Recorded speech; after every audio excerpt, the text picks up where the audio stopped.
What's up, everybody? Welcome back. This is Forgo, and you may have noticed when you logged into the game today that they advertised Kowloong Metropolis, which is actually going to start on the 22nd of this month. Now, the reason that we're on my JP account is because I want to show you some of the things that we can expect from this event. It's actually pretty damn awesome. The first thing, as many of you already know, is we're going to be getting Lucia Plume, right? A nice damage dealing character, and we're also going to be getting a coding for her, and we're going to be getting a coding for the weapons. That's going to be a new thing that's going to be implemented in the game, is codings for weapons. That is absolutely awesome, right? Another thing that's going to be changing is you're going to have this option right here. You're going to be able to change your soundtrack. Actually click on it, click down below here, hit enter, and you can actually change your soundtrack at any given moment. Whatever past events we've had, you can actually listen to that soundtrack and use it on your main theme for your game, which is actually pretty damn cool. That's actually really awesome. I really love that. Now, another thing that we're going to be getting in this is this right here, where when we scroll down to the memories here, we're going to be able to farm certain memory sets. And it's going to be this set right here. As soon as I find it, this guy right here. Now, I know it's all in Japanese. Don't worry, guys. I'm just going to sum it up for you really quickly. This is a set that can actually deal an insane amount of ice damage, but it's not an optimal set for someone like Lucia Plume. You're really going to want to have a four-piece Hannah with a two-piece Darwin. I think would probably be the best set for her, or two-piece Frederick, maybe something like that for her. But this set is actually more for your sub-DPS characters like S-Chrome, who isn't in Global yet, or Shang Yu, who isn't in Global yet. He'll be the next ice damage dealing character that's going to come after Lucia Plume.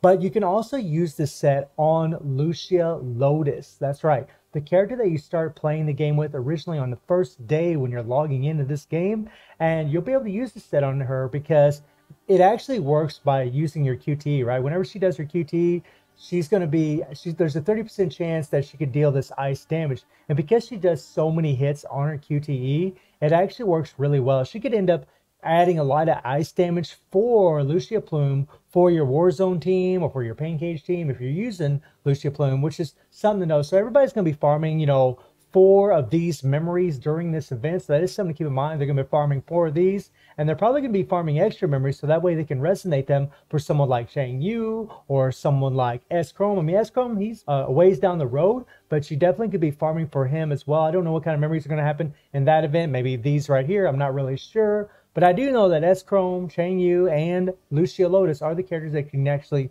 use this on. I don't want to go into too much detail as far as explaining all of this, but that's pretty much the gist of it. Whenever you're using Lucia Lotus, if you're using her just for her QTE, just for her support, a 4-piece set on her is going to add a lot of ice damage because she does so many hits with her QTE. But for your sub-DPS characters, Chang Yu and S-Chrome are going to be the top dogs for that. But again, those characters aren't in the game right now, so Lucia Lotus is really the only character you're really worried about. Now, as far as the weapon coatings, this is going to be a new thing that we're going to be getting, and it's actually pretty damn cool. So I'll show you guys the weapon that we're going to be getting for Lucia Plume. It's pretty lit. All right, so this is the weapon that we're going to be getting right here. Right? I mean, she'll have the regular sword, but this is the actual coating of it. You can take a look at it, see what it looks like. It's actually pretty damn dope. Really, really beautiful looking sword. I really, really like it. Unfortunately, this thing here is going to cost money. That is the thing that sucks. And I think her coating for herself, her skin coating, will actually cost money too. I'm not really for sure, but I think it does. I know her weapon coating will end up costing money. I'm not really sure how much money it's actually going to cost. But the good news is Bianca, let's see if I can find Bianca, her weapon coating right here, this is going to come also. This bow is actually going to show up in the next event as well. And we're actually going to be able to grind for this thing. So if you have the ink skin and then you have this along with it, it's gonna be a nice little matching set to have, and it's really cool that we're going to be able to farm this set. As far as I know, we're going to be able to farm this set, but unfortunately the Lucia Plume coating isn't going to be for free. We're going to have to unfortunately pay real money for that thing. And just like the skin coatings, the weapon coatings don't add any extra stats, they don't add any extra damage. It's just aesthetics. You're just getting it for aesthetics. That's all you really want it for. So that's kind of the nice thing about it, is the fact that it doesn't separate free-to-plays from whales, just only in the respect that the free-to-plays don't really get some of these cool-looking skins and cool-looking weapon coatings. But at least they're not losing any damage. At least they're not getting outperformed in their performances in Warzone and Pain Cage and so have you.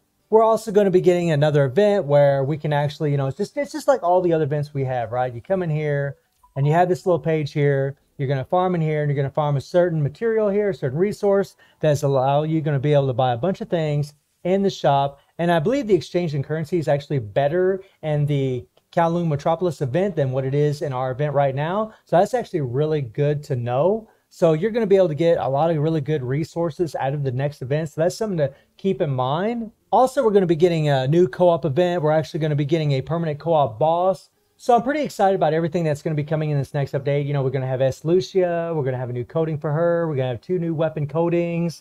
We're going to have the new change soundtrack system, which is actually pretty cool. We're going to have the new memory sets that we can actually use on Lucia Lotus. More than likely, probably for a Pancake, because we're probably going to want to use a Karenina in Warzone. But we'll see how that plays out whenever the event actually shows up. But as always, we're going to be able to farm a lot of materials, just like we do with all these events, which is totally spectacular. And looking forward to facing the new Gabriel boss. So let me know how y'all feeling about this next event. And I do stream on Twitch at 9 p.m. GMT+7 time. The link is in the description below. And I hope you enjoyed the video. Thank you for watching. Y'all take care and have a good one. See ya.